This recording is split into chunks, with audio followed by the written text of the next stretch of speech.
You know, I love spray foam insulation about as much as anyone, but I hate looking at it.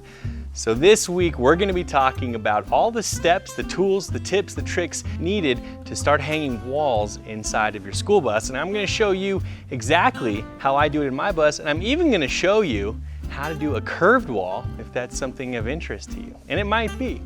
Make sure you grab a pad and paper or a beverage or a comfortable chair to take a nap in, because in this week's video we're going to be hanging walls in my bus, showing you everything I know along the way, and some tools too that could really make your life a lot easier if you've never done this before.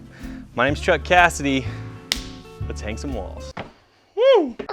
Well, before we get started, you know what we got to do, and that's talk about all the tools and materials you're going to need if you want to do this job. Now, in my bus, my walls are primarily going to be sheet-based walls. I'm not doing something with a bunch of, say, tongue and groove pieces that you put in a row like that or anything like that.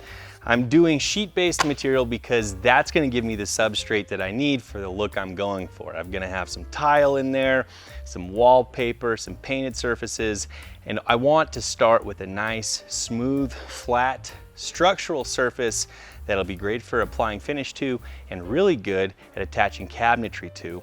And so that's why I've chosen to use this product right here for my wall material. And this is what we've been using for the last 9 years. This is Baltic birch plywood, but what differentiates this from the type of plywood that you would get at Home Depot by the same name is that this is veneer core plywood, or VC plywood. So the edge here, if you look up close, it's got a bunch of layers that are all equal thickness. And what separates this from the stuff you would get at Home Depot that's also Baltic birch is that each one of those layers is Baltic birch. The cheaper versions of this plywood you can get at Home Depot, they'll put Baltic birch on the front and the back on the visible faces, and then they'll use a cheaper wood, a soft wood, pine type of wood usually, for the core, and they'll do thicker layers of that. And while that works fine in a lot of applications, it's really inferior to this product because we have the strength of Baltic birch in every layer, and because the veneer cores are all the same thickness and they're alternating grain each way, you get something that has incredible fastener holding capabilities. So if you're going to be screwing cabinets into the walls, attaching anything to the walls, this has the ability to really tighten something down and hold on to it without getting loose or stripping out. If you've ever used inferior grades of plywood, you know how frustrating it is, especially if you only have a 1/2 inch thickness to work with, when your wood screw strips out the hole that you're using to tighten something down to. It's a major bummer. Another thing I like about this is that the glue used to laminate these layers of veneer core together is very durable. We've had pieces of this get left outside for years, and while they didn't look good, they held up and were still structural and they weren't delaminating, which is really nice because the environment inside a bus, despite our best attempts, is going to be one that experiences really drastic swings in temperature and humidity, and we want something that's going to be unfazed and retain its ability to stay together and hold on to screws. This is the wood for the job. I absolutely love it. It's definitely more expensive, but if you can find a local wood supplier, you might be able to get this for not much more than the stuff that you find at Home Depot, and this is better in every way. I just love it, and it's great for taking paint and stain and even making cabinetry out of if you move to the 3/4 inch thickness. I just love it. If you can't tell, oh, I love this wood.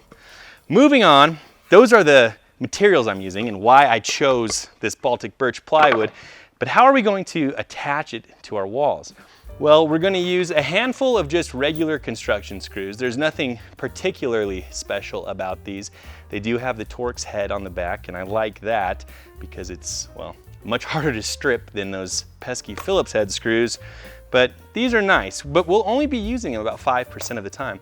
The rest of the time, we're going to be using these. And I really love these screws. These are number 8 trim head screws, and they have the holding power and diameter of a number 8 screw, but they have a really small head that's easy to hide, and I love that. And they, again, are Torx as well instead of a Phillips head screwdriver, and they use a really small Torx, so you still get the ability to drive it down. It'll really pull those pieces of wood against the wall, but then the head disappears and is a lot easier to fill than these larger headed screws. Now, don't get me wrong, there are times when you need the extra holding power of these bigger screws, but most of the time we don't. and it's quite a bit easier to fill in small holes than big ones. Now, if you're gonna be using these bigger screws, I always recommend using a countersunk drill bit.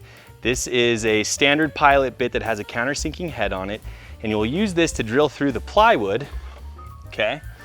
And because of the taper on the countersinking bit, it will make you a nice countersunk hole for the head of this screw to sink into. It's not generally a good idea to count on the pulling power of the threads of the screw to suck it into the wood and countersink the head by itself.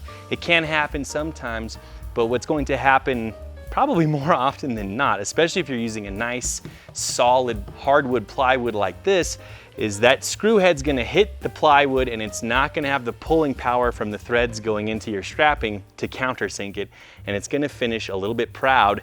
And at that point, that hole is ruined. You're gonna have to remove the screw, fill that hole in, patch it up, and do another one next to it, and hopefully use this countersinking drill bit to get it in there correctly. So, just a little tip for you. The next thing I want to talk about is how we measure and mark our boards, because a lot of these panels are going to have curves and odd shapes to them, and it can be really frustrating if you don't know how to measure and mark them effectively. One of my favorite tools for getting in close is a tool like this. This is a adjustable curved templating tool, or that's what I call it. And it's got a series of clamps here on slides, and you just loosen those clamps, and you'll see I can now bend this to a variety of positions, even one that maybe looks like the curve on a roof, perhaps. And once you have it just how you like it, you go in, you tighten these up, and you lock it down in place. And now you have the exact shape of your roof, and you can take it, set it down on your piece of wood, trace it, and that's gonna get you really close. Now, if you don't wanna splurge on one of these, and I have a link in the description, of course, you can grab yourself a piece of cardboard, and you can use that piece of cardboard and sneak up and cut a perfect template that way too. But not all of us have big sheets of cardboard laying around, even though I do. And it's nice to have something like this, even if you're gonna use the cardboard, because this can get you close on the first shot, and you can finally get in there and trim it up really nice after the fact. Speaking of getting those fine details marked and annotated, there's no replacement for a scribe. This is a great scribe, but people will also call these compasses. They're all the same thing. What it is a pencil and then a tip, and they're adjustable, so you can set the distance there. You will take the tip and you will ride the surface that you are trying to transfer the shape of onto your work material. You'll ride that down, and the pencil will mark exactly how that looks. It's important to remember when you're using these that if you draw a line from tip to tip here, that line is parallel with the direction that you're trying to move the workpiece. So in our situation, if we're scribing to the ceiling, we're trying to move that piece up into the curve. So you want to hold this parallel and in plane with the direction that you're trying to move. So you'll hold it like this, you'll trace your ceiling, and the distance you set here represents the distance, obviously, that piece of wood is going to go up. I love scribes, everyone should have one. This one's okay, I'll put a link to it. It's plastic, I would love for it to be metal, but those metal ones get pricey, and this gets the job done. Plus, it's got a pencil sharpener, so that's useful, right? Now, another awesome measuring and marking tool that I just love, and I've got a whole nother video about it that you can watch. I'll put a link to it. And we use it for making the first wall piece actually in that video, is a laser level. This thing is just indispensable for so many projects on this bus, but we really like to use it on this upcoming project of hanging walls for establishing the endpoints of our bulkheads that come out into hallways so that they end up perfectly perpendicular to the floor of the bus, which can be hard to do without something like this. But thanks to this, with the crosshairs on it, it's easy to line up and get a nice line that you can cut and have perfectly vertical walls. Super handy. You know I love it. You should get one if you want. There'll be a link to that also in the description. So we've got our piece all marked up and we are cutting it. And there's a lot of ways to cut wood. I don't have to tell you that, but these are the ways that we use when we're doing walls. The first way is the jigsaw.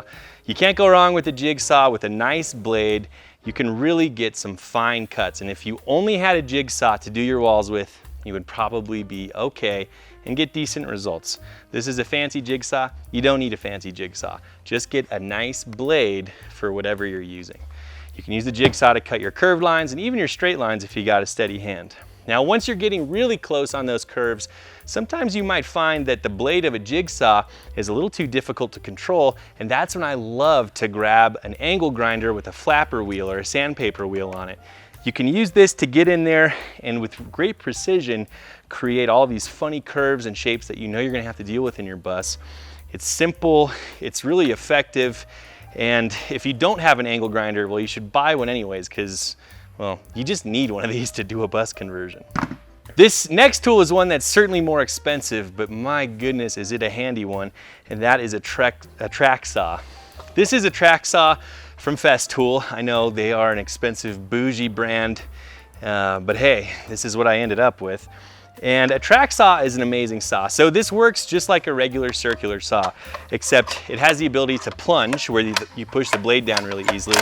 And more importantly, it will follow a track that you put down on your workpiece and cut a perfectly straight line wherever you line up the edge of this track. It lets you cut things like diagonals and off-angle cuts, things that are impossible to do on the table saw effortlessly by yourself without having to move the sheet around. When you're working with big sheets, it's a lot easier to move the saw oftentimes than it is to move the piece on the saw. You know, it's interesting like that. The bigger the tool, usually the smaller the material it's meant to work with. So you got a big table saw, it's great at cutting smaller pieces of wood. If you're cutting big sheets, my go-to is the track saw almost every time if I can make it work. And this is a good one, but there's a lot of good ones out there. You don't have to buy the Festool, and if I did it again, I wouldn't buy the Festool, but it was kind of the only game in town way back when we bought this setup.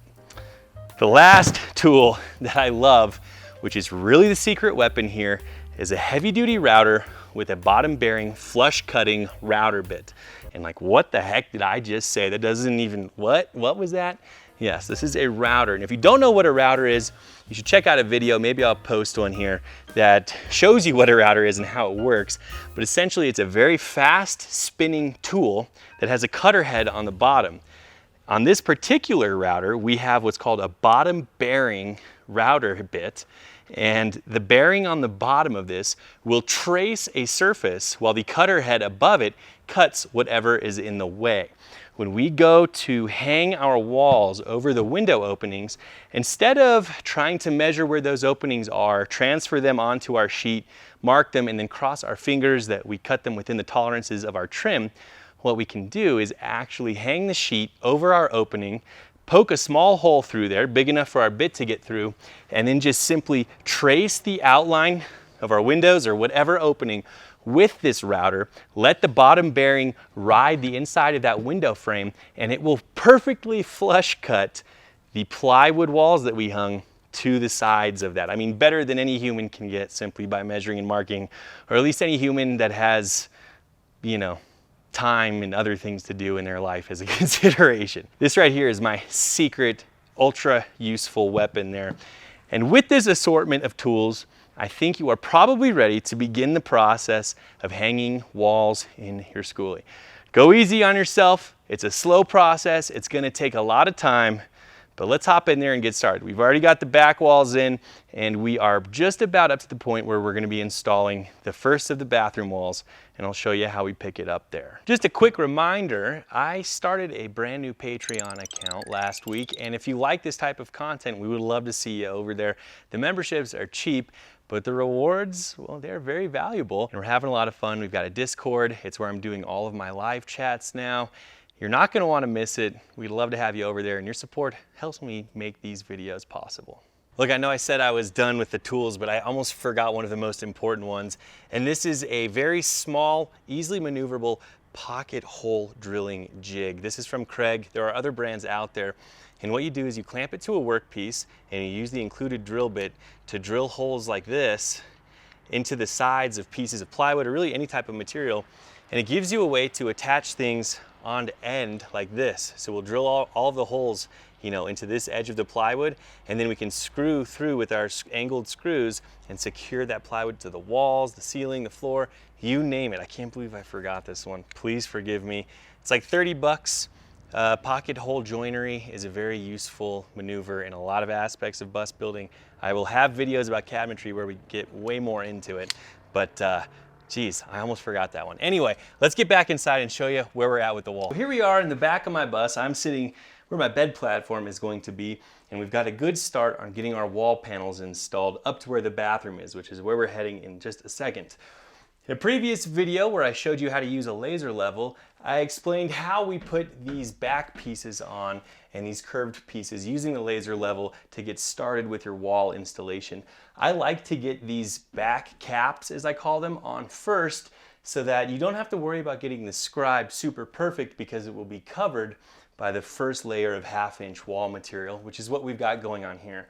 So the first thing we did is we installed our upper piece, and then the lower pieces, this is where the back windows used to be. They're all covered now. I actually patched them with steel in a different video, long time ago.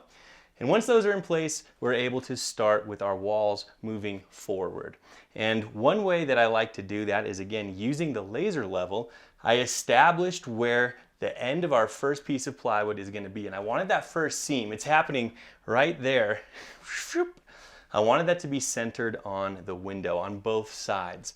So we put our laser level up, and then we used a measuring tape to measure off of our laser line into the wall at various points, and we were able to get a rough cut, and then we scribed it, snuck up on it, and cut that straight with the track saw to be the exact dimension. I know that's confusing and complicated, but I will go over how we do that and cut those shapes in just a second. Once we had the rough shape of that board, we then go in and measure where our outlets and other boxes and openings need to be. And this is a thing that is very hard to do. So if you struggle with this, go easy on yourself, but you really want these to be tight. There's not a lot of clearance that most mud rings or little trim rings around things will hide, so you want your cuts to be precise. I personally like to have 2 reference points, a straight edge on one side, which is our cut edge here, and then the floor, and you can kind of, X and Y coordinate the different positions. You want to be precise, you really want to be in your head and making sure that you're using good references as you mark them out, because it can be extremely frustrating if you don't get it right and you end up with a big gap on an expensive piece of plywood. It's such a bummer. Once that's all done, we then screw it on. We disregard the window opening for the time being. We actually will just screw it on, screw it to the window frame, make sure everything's nice and snug, and then we will come back with the router and cut that out. And I will show you how we do that in just a moment, but you're gonna love that. It means you don't have to worry about getting any precision when you're cutting the openings for your windows the same way you do with your outlets. I wish there was a way to use a router or a router type tool to cut out the outlet openings, but there just isn't. If it was drywall, there actually is a tool for that, but we don't do drywall in buses.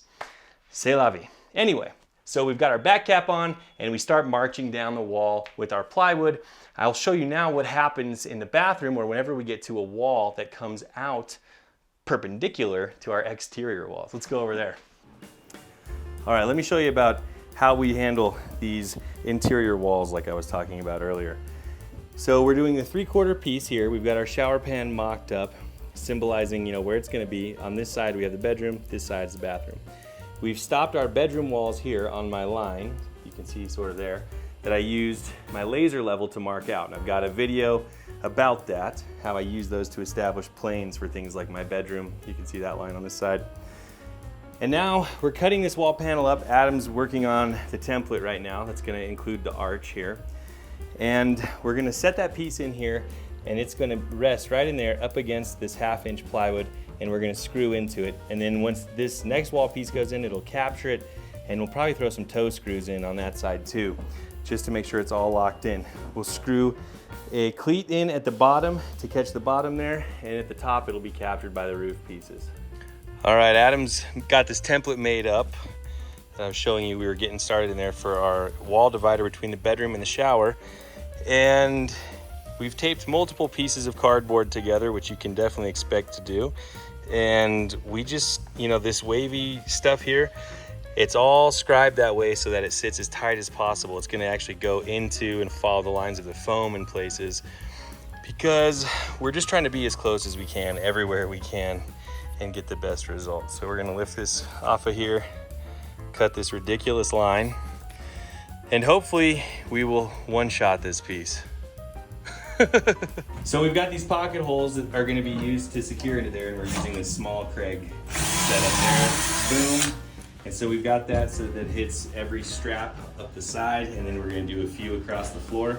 We're gonna put this into position one more time with it all scribed tight to the wall and the ceiling, and then we're gonna use our laser level to establish our cut line for this, and we'll make that final cut using the track saw so we have a perfectly straight wall bulkhead, I guess you would call it. And then we can screw this into position, and then it gets captured by this new sheet of 1/2 inch. Yeah. All right, so Adam got this scribed up really tight, and you can see our pocket holes that are gonna be going into the strapping that we've installed. We only got a couple screws in there because what we went ahead and done is we mocked up our shower pan. Let me zoom out here. And then we grabbed our laser level because we want to make this cut next. And you know, we left it long here so that we could scribe in without worrying about running out of wood. We're scribed in tight. Now we set our laser level up. I measured up 48 inches on this side of the bus, 48 inches on this side of the bus. So that means our horizon is square, which means that the vertical is now perfectly perpendicular to the horizon, which means that the vertical on this wall is perfectly perpendicular to the floor. So we're gonna make a mark down here, a mark up here, pull this out one last time, cut that with the track saw, and now we've got a perfectly straight wall screwed with pocket screws, and on this side it's gonna have the 1/2 inch, just like on the other side, butt up against it and further capture it. This wall is gonna be solid. Connecting our lines here. How's the very bottom corner looking right up against the wood on the other side? It's great. Shooting screws in all of our pocket holes. And then those lines we made at the laser level earlier are right up against here. And also down on the floor. And as they say, that thing's not going anywhere. And keep in mind, it's gonna have a bed frame too, running across, all the way across this area. All right, so we've got our second bathroom wall in place. Remarkably easier than the first because it's just a rectangle. And it's really important, if you have your shower pan with you when you are building walls like this around your enclosures, around your stall, have that if you can, and set it in there and build it around it. Because even though this was custom made, and even though it was made to the dimensions I gave them, there's things like a radius here. The steel might have a tendency to bow differently depending on the pan. And you're much better off building to fit that than building this and then trying to fit that later. We got that in there. Luckily, everything stayed really nice and square. We've got pocket holes connecting this piece of 1/2 inch down into the floor, just like we did on that. These are the risers for the edge of our shower pan. We'll probably have to add some additional support in there when we finally install it. I've got to drill the hole for the drain first. And then what we're doing here is we're actually going to double this up. This is going to be a 1 inch piece of 1/2 inch ply, or 1 inch total thick piece of 1/2 inch plywood laminated together. And the idea is our ceiling is going to be running this way. It's going to come in, it's going to dead end into here, and it's going to be toe-nailed and glued into this piece of 1/2 inch. And then our second layer is going to come up and go right up underneath that ceiling material there and lock it into place, and this will all get glued together, and that's going to become a lot stronger. Once we add our tile backer board to it, that's going to add even more strength, and it'll also be braced by the edge of the shower pan and the raised floor that we're putting in here. So hopefully this will be locked in really tight. The rest of it is coming together really well. The seams are super tight. That's not even really a gap.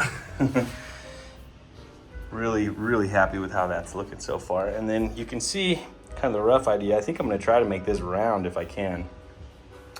And then we've got a gap here for where the 3/4 ply wall that is going to be the other half of the bathroom is gonna join up. And we'll have the kitchen sink, bathroom sink, shower right there. We're making the last wall here. Adam got, the front's all done. We just have to finish putting it together. So we've got to get this last bathroom wall in. And if you recall on my floor plan, I had an angled wall here, but we decided to kind of score the spicy bonus points, and we're going to curve that wall That's gonna give us more shoulder room actually when you're sitting on the toilet, which is cool. And it's gonna look really nice because I got a secret for it later. But we went ahead and scribed this template, or not template, this is the real piece to fit this zone. And now we're gonna do a thing called curve cutting. We're gonna cut a lot of lines, the full length of this panel on the back, but not all the way through. And if we remove enough material, it'll let us bend that plywood around. And this is the back side of where we want that to bend into. So when it's resting up against that, we know we're in, and we've got a little jig that we're gonna put in the corner too to help us make that radius. Here's a little mock-up Adam just threw together to give you an idea of what we're doing. So you see all these cuts that we made in the back of the ply that don't come through to the front? That's what lets it curve, and then we fill these with glue. And once this dries up, we're gonna have a really beautiful, really strong radius here. Just imagine that. Going all the way up. So we're out here, and we're using the track saw on this. Adam's making all these curve cuts here. What's our spacing, Adam? Half of an inch. So every half an inch we're doing a cut. That's like 20 cuts? Yeah. Things happen faster, and I didn't have the camera going, but here's that curve cut piece, and we're just making up some bracing. We had to take a little bit of this bow out of it, but we've got it blocked in. Once we have it how we want it, we're gonna load this up with glue. And we might put a brace on the inside today as well. We'll see how good we can get it with just our blocking. But the net effect is pretty cool. Probably ruining the surprise, but we've got it blocked and clamped just how we'd like it. It's all in plane with everything. The inside's looking really good. So what we're gonna do is we're gonna remove this outside block here and this outside block here. We're gonna open it up. We're gonna load these with glue. They look really cool though, don't they? Anyways, we're just gonna lather it with glue, and then we're gonna fold it back into position, kind of mop it up, and let that dry overnight. And when we come back in the morning, this should hopefully hold its shape and be incredibly strong. Gotta sand down a couple of these little cracks here, but pretty amazing, and we're just nice and tight everywhere. Okay, so we're glued in. We got good squeeze, and Adam's just scoring the extra bonus points here in my bathroom, brushing all that glue out. But we got pretty good coverage. The bottom's like perfect, dude. Yeah, it looks really good. The top was a little voidy, but it was hard to get the glue to squeeze out at an angle like that. So look at this. Look at it. This is the method. So we got the, you can see we've got our window half covered, and Adam's got our route tear. And that's a 1/2 inch flush trim bottom bearing router bit. And that's just gonna ride across the frame of the window and make a perfect cut all the way around. You want a pretty burly router though if you're gonna do this on 1/2 inch ply.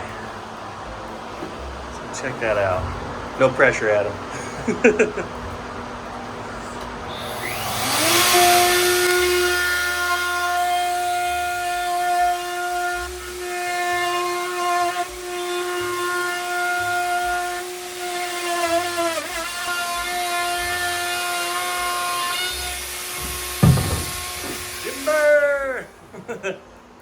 And then see, check it out. You make a huge mess, but in there, perfectly flush.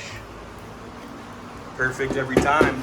So up front, this is how we're tackling these last pieces. Just like in the back, we want to get this cap on before we bring our sides in, so that it'll kind of cover that edge, and it'll be in place before we put the roof on, so it'll kind of cover that edge. I wanted to have some cubbies here, and so Adam went ahead and made up these boxes. We worked out the dimensions and screwed them on, and right now he's got this wild rowdy template that he's got, and he's tracing that out onto the piece of 1/2 inch that's gonna go here. We're gonna screw blocks here into each of these straps that are in plane where the plywood will go. So right behind it to screw the plywood into. We'll put it in, and then we're gonna flush trim these openings, and hopefully we can get in there with the router. It's gonna be a little tight. We're gonna flush trim all of these openings and even the bottom and screw it into place, and it'll look hopefully just like our windows and really clean that area up. So this is how you line up and make sure you're in plane. So we've got everything here, all of our boxes. Boom, and then we're gonna mark right at the tip here where that touches, and that way we'll know where to make our line, like I've done here, for the blocking that's gonna catch our front cap.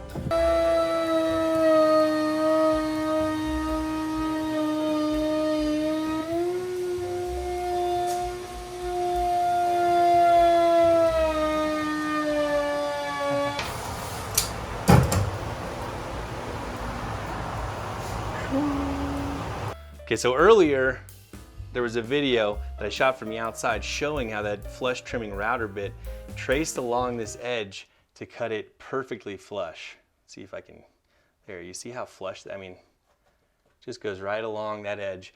And that's how we do all of these cutouts, and they turned out great. And you can see we've got our wood up and our walls are in everywhere. So that flush trimming router bit follows the inside of these window boxes, and it gives you a perfect cut every time. It's perfectly flush. You almost don't need to trim it, which is pretty neat. And you can see here, we've got everything done. We even capped that off. Just going along, marking our outlet locations there, and you know, for things like our diesel heater thermostat and our communications cables, which are coming out of the boxes, which I covered in my How to Wire a Bus video. And we've brought it all the way forward. We're totally done, and we're ready to start working on this darn ceiling, which is just gonna turn out awesome. But hey, let me tell you about a secret. You remember that curved wall we did on the bathroom? Well, there it is. And it's not just there.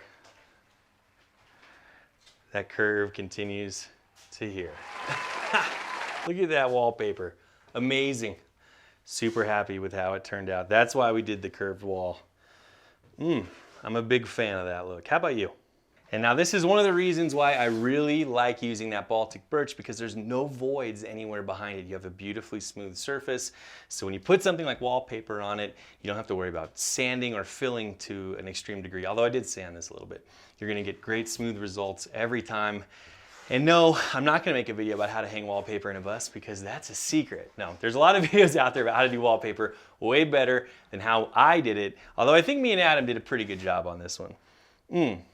Really worth it on that curved wall, isn't it? Well, you can see we've got our plywood all the way up to the front of the bus. We've got our front cap on, and we've actually started on the ceiling. But that's for another video. We have come a long way in this bus build, and we used our skills today to make some really good looking walls. We got a beautiful wall on the back, we've got a beautiful curved wall here and the shower wall, and we used our flush trim router bit to get really clean cuts around our windows and our front boxes and any openings that were a little custom sized, using our scribe all along the way to help us as we went. Love that thing. Well, my name's Chuck Cassady. I hope you found this video enlightening. If you like this type of content, make sure you consider joining my Patreon, where you can get on the Discord channel, you get access to live chats, where we're having a lot of fun sharing advice about how we build schoolies, making jokes, you know, doing the thing. It's called a community. You should check it out and consider becoming a member. It helps me crank out these videos for you, so you can get all the information you need to make your dream of living in a bus a reality. Thanks for tuning in. We'll see you next time. I want to give a thanks to all of our Patreon supporters that we just started last week making videos like this possible. Zoe Johnson, Cody Thompson, Patrick Wiley, Gian Mario, Swirly01, James Seidel, Steve Drumheller, Dan Burkett, Zachary Taylor, The Happy Fractal, Chad Foss, and Gypsy. Thank you all for your support. It means a lot to me, and it means a lot to the folks watching these videos. Thanks for your help.